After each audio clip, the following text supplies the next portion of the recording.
from Legit Fit.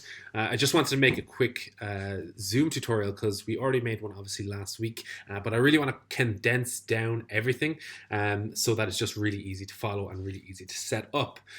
So we're going to run through a couple of things. First and foremost, let's just talk about the pricing plan and how that works. So with Zoom, if you go on to zoom.us, you'll see there are different plans and there are different pricings. Okay, really, you're only looking at two of them, the basic or the pro. Forget about the business, forget about the enterprise. With the basic, and we kind of suggest to people just start out with this, there is the only thing that it doesn't have versus the pro is that there is a 40-minute limit on groups. So that means, for instance, if you have a 1 p.m. session and you as the host join at 10 to 1 to get things set up, that means at 1:30, that is going to cut the meeting for everybody. Now, if you're doing one-to-ones, this doesn't matter. It'll just keep going. But for any of you who are doing over 3 people, that is going to cut out. So try the free just to get started, to get set up, but realistically so that you're not under pressure, so that you don't have to rush clients or anything like that, and that you're comfortable during the setup and during the session, I would advise to go on to the pro. It is €14 a month. We don't know how long this thing is going to last, but this is definitely a really good investment into your business. So once you're set up on the plan, and that whatever you decide to go forward with, if you're running 20-minute sessions, maybe you can do it with the basic. But for instance, ourselves, we have the pro version. Once that's done and you're signed in, the next thing you want to actually look at is your settings. Okay, so just with regards to settings, there's certain things that you probably want to turn on before your first meeting. A lot of people will have this one downloaded at the very start, this desktop app or mobile app, but you really want to go onto the website to make sure that you get all the settings correct. So just go into the settings here on the left-hand side and run through things. And you want to turn the host video on for yourself, and you want to turn the participants video on so that you can see your clients. The audio type, you want it to be telephone and computer audio so that your clients can come in on any computer or device that they're on, telephone, iPad. Maybe you want to allow participants join before yourself. Maybe you don't. Again, that's up to your own business. What we find really important is the PMI. So imagine the PMI as your own personal virtual room, essentially. And we basically do our scheduling by setting up the PMI for everything so that you don't have to go in and schedule sessions through Zoom. So you can turn those on, and I'll explain a bit more about how the PMI works in a bit. When you start an instant meeting, you can turn on the PMI. Other things, you want to mute participants on entry, and again, I'll explain why in a bit. And then just other things that you want to turn on, again, you can chop and change whatever way your business works. These are just guidelines to what we see working best. You want to show the control bar at all times. With screen sharing, you want the host only to share probably. Then I think that's pretty much it. You want to turn this off, so allow remove participants to join in case anybody from outside your own business joins and somehow gets the link. You want to be able to remove them and not allow them to come back in, so you can make sure that's turned off there. And then you have kind of certain settings with regards to how you're storing if you're recording stuff. Again, something that you can all look at there. So once that's done and set up, you don't have to save it anywhere. It'll automatically save itself. You can finish up on the website. And then maybe just go over to Zoom itself. So I'm just going to end this so I can show you. So this is the desktop app. There are a couple of different settings in here as well. So again, just have a run through of these. You have like your general ones where you can turn on things like, for instance, when you open it, you can copy the invitation automatically to your clipboard. So you can just, as soon as you open the meeting, paste it to anywhere. With regards to video, I would suggest to have it as mirrored so that it looks a bit more normal. Then you can, touch it up. The only thing about the touching up, of course, as a filter with this is it might slow down the video. You can also, if you have different types of cameras, you can choose what speed you want it to go at. Just with regards audio, obviously make sure that you test these kind of things with regards the mic that you're using and the speaker you're using, and ensure that it's within a good range. Chat, you probably won't go near. The virtual background, you're not going to go near either. Recordings, again, where you want to store the recordings if you are recording sessions. And then everything else is just kind of quick boards, shortcuts, and different things like that. So that's essentially the Zoom settings set up correctly. The next thing we want to move on to is the controls. Okay. So basically, as I mentioned there with the PMI, if you look here at the desktop app, you have 4 different sections up the top. The home section allows you to start meetings at an instant or join or schedule, as I said. So if you click that, you can actually schedule out your week. The only thing about scheduling your week is that it creates different IDs and it can be a bit difficult. What we find easier, as I mentioned, is the PMI. So the chat you're not going to use, the contacts you're probably not going to use. So really the only 2 areas you need to be concerned with is the home and the meeting section. Now, the meeting section only for one reason. This is where your PMI is. This is where the invitation to your virtual room is. So it's just this link here that you need. So if you copy that and paste that wherever it might be, on your Facebook group, on your software, in your WhatsApp group, whatever it might be, that is basically going to allow the clients to join this virtual room where you will actually be at all times. So if you set everything up to be your PMI, so again, going back into the settings, use PMI when scheduling a meeting, use PMI when starting an instant meeting. So when I actually go into Zoom and open it up and I click new meeting, it is always going to bring me to that PMI, to that virtual room that you have dedicated to you. So I see a lot of people actually sharing, different links and different passwords and all these different things, and they're kind of struggling with it. It's a lot of admin work from them. It's not as seamless for the clients. It's quite difficult. So what we would suggest again is just to create, like, you have your PMI automatically and just use that as one link for all sessions. The only downside about that is that obviously you have to keep track of who's actually coming in. So again, get people to book in to whatever software you're using, or whether it's LegitFit, MindBody, GlowFox, whatever it might be. Get people booking in as per normal there, and then at the start of the session, just check your bookings, see who's in. If people aren't in, you can manually book them in then, and if they're not in and they're not part of your gym or not paying for your services at all, then you can essentially just kick them out of the room. So basically, again, just to reiterate, this is all the clients need, this little invitation here, and then this is all you need. Click new meeting.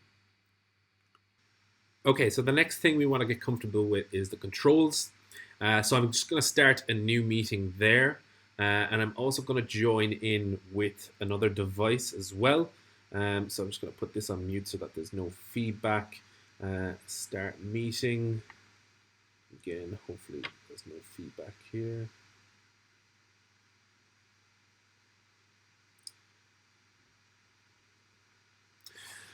Okay, so essentially the first thing you want to get comfortable with is the view. So how you're actually looking at your client. So you probably want to turn on the gallery view so that you can see everybody at once. Speaker view will just show the one person. This is what your clients are going to see. This is another reason that you put them on mute. But for you, it's going to be the gallery view. Again, you're going to be able to see minimum 6 people on a desktop. If you have a massive TV, you're going to be able to see even more. I'm actually going to turn off that video because it's getting a bit confusing for both myself and maybe you. Okay. So yeah, basically you can see who is actually hosting the meeting. Your clients will just see yourselves. So other tools you want to get comfortable with, again, you just want to make sure that the screen is expanded to whatever level you can. You want to be able to manage the participants, so just open that up and bring it over to the side there. If you have a second screen, you can put it on the second screen. You're going to want to be able to see if there's any chat coming in. So again, you can open that up as well. Just have that ready over here. Okay. Now, then other controls that you need to get used to. Obviously, first of all, you need to make sure that you're unmuted, but then you need to make sure that everybody else is muted, so all your clients. The reason being, there's a lot of background noise, a lot of things going on, and that actually makes it a really bad experience for everybody else. And it's also going to focus the video on the people where the sound is coming from, and you don't want that. You want them to focus on you doing the exercises. Okay, you obviously want to start your video. I would also suggest to all your clients that they need to have their video on as well. Again, just make sure that they know that when they're all on mute, their video won't be shared. It's always going to be you.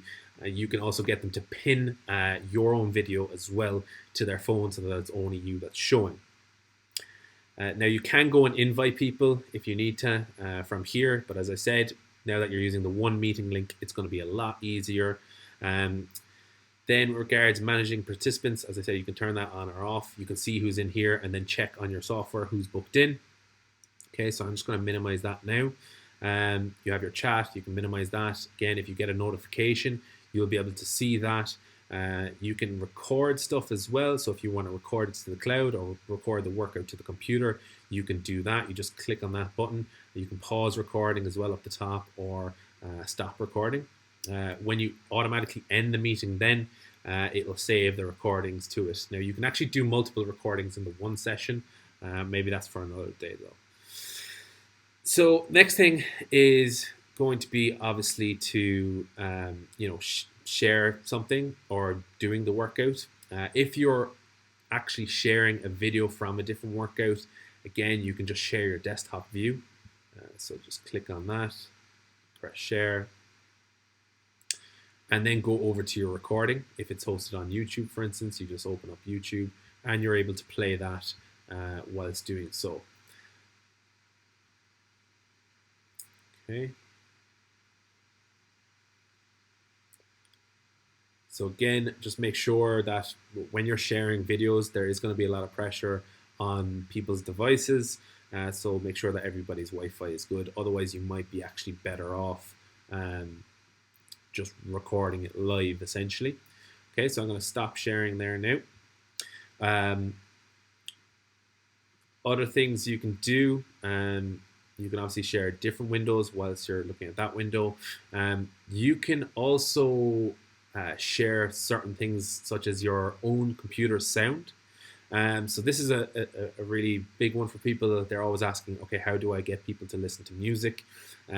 First and foremost, my suggestion is keep it simple and just have a Spotify playlist or allow them to listen to their own sound music in the background. Obviously, they're all going to be on mute, so nobody else is going to hear it, and they might prefer to actually listen to their own music. But if you want to go to that extent, you can actually share your computer sound so that the music whatever is playing on your computer, whether it's through YouTube or iTunes or whatever it might be, that will actually play on their side as well. But again, to make things very super simple, I would just go and say to people, you can now play your own music. Everybody's on mute. We're going to get started. 3, 2, 1, go. But again, yeah, that option is there. Okay. So just with regards the clients then, or I suppose the kind of the best practices that we see in the industry, first and foremost, what we feel is really important is everybody's muted at the start, okay? And the ground rules and housekeeping is explained. Now, this might be for the first month, but this could be something that you just do on a general basis. It takes 2 or 3 minutes, and it's definitely going to make the experience better for everybody, especially newcomers. And so it's just you running through things. Welcome to Legit Fit. Whether this is your first session or your 100th session, I just want to go through some quick housekeeping. I have everybody on mute right now whilst I'm explaining what's going to happen during the session, how we run these. I'm going to take you all off mute then for any questions, or else you can write in the chat in the meantime. Then it's just a case of explaining to them about how important it is to share videos. This is an interactive session We need to see you doing the workout. We need to give tips, how they're to use their phone. So, if the most of the workout is on the floor, where they're going to place it. If they're on different devices, maybe they're having trouble with something, can they just give you a quick wave? It's just going through things so that the clients know exactly what's going to happen from a video experience before even starting the workout, what they need to be aware of. Now, mention there's going to be a break in the middle where people can chat and ask questions, a break at the end, whatever you want to do for yourself. And then the next thing to kind of run through, obviously, is the workout. Okay, so run through the workout, take everybody off mute, ask any questions, see if everybody's comfortable with doing things, make sure everybody's screen is set up correctly so that they're ready to do the workout, and then make sure everybody, again, is muted. So then they're ready to go, 3, 2, 1, let them put on their music and start the workout. Okay. So just a couple of other things that we find really, really useful. A lot of people are doing these workouts from home. So maybe you could create a list of different things they can use for home workouts. Maybe you can actually set up some kind of Amazon referral affiliate scheme where you're selling certain things to them, whether it's a band or whatever, or even buy 30, 100 bands and just resell them on to people and post them. The other thing, milk bottles, water bottles, get 2-liter milk bottles, fill them with water. They're now dumbbells. And just be creative with the elements that you're telling them to have ready for the session. But one of the most important things, I think, definitely is these things. So having Bluetooth earphones, obviously you're going to be stood back from the screen, and your voice back there is trying to carry to your computer's mic, which is trying to carry then to your clients through their small phone mic whilst they're playing music. So, the sound quality will be really, really important. So I would suggest to invest in a good pair of headphones or just Bluetooth earphones so that quality is really clear. Another kind of, I suppose, not a trick, but definitely something that you can do is have multiple devices. So you can actually have co-hosts within it.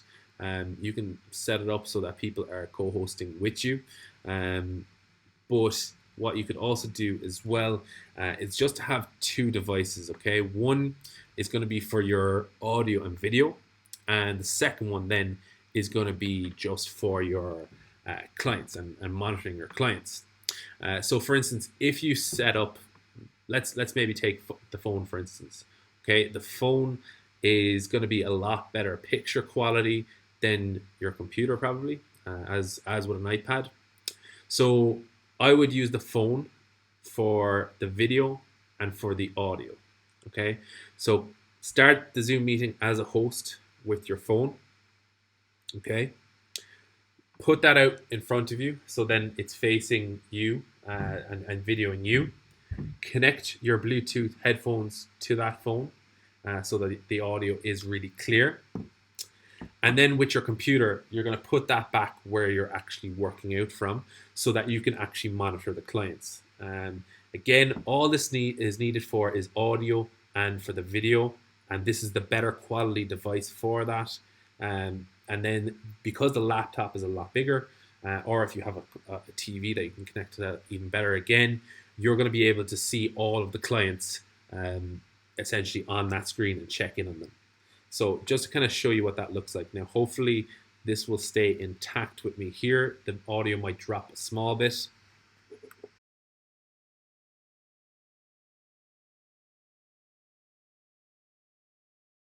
So again, you're standing back here. You're doing the exercise. Again, adjust the height for yourself. But what you're using this for then is you're actually swiping right. And you can, even though you're a participant, you can check in on how everybody else is doing. So again, do you have some kind of shelf there where you can put I know I'm doing this in the reverse now, where I have the phone here and the laptop there, but usually you do it the other way around. But again, you can see all the participants there. You can swipe right into everybody. So you're doing the first bit of the workout, and then you're actually monitoring people and let them know that you are monitoring them, because that's the part that they love. That's what they're paying for. Otherwise, you'd be using Facebook Live or Instagram or something like that. They want the interaction. They want the coaching. So better off to use that. Right?